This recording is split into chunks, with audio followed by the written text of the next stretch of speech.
ఒక చక్కని చిన్న పట్టణంలో ఉల్లాసంగా ఉండే అర్పిత అనే అమ్మాయి ఉండేది. ఆమెకు చిత్రాలు వేయడం, ఆడుకోవడం, పెద్ద కలలు కనడం చాలా ఇష్టం. ప్రపంచంలోనే ఆమెకు అతి మంచి స్నేహితుడు అలెక్స్. తోక ఊపుతూ ఎప్పుడూ ఆనందంగా ముడిగే ముద్దైన కుక్క.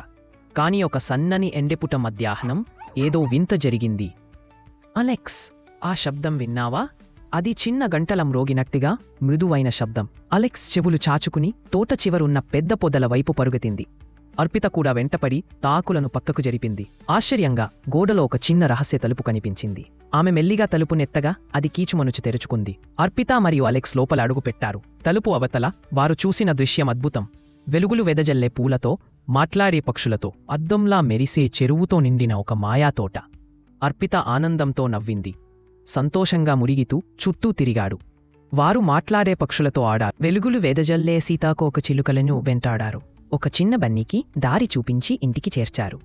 సూర్యుడు అస్తమించబోతున్నప్పుడు పూలు మృదువుగా చెప్తూ, "మళ్ళీ రా చిన్న సాహసికులారా" అన్నాయి. చేతిలో చెయ్యి వేసుకొని అర్పిత మరియు అలెక్స్ తిరిగి తలుపు మూసి ఇంటివైపు నడిచారు.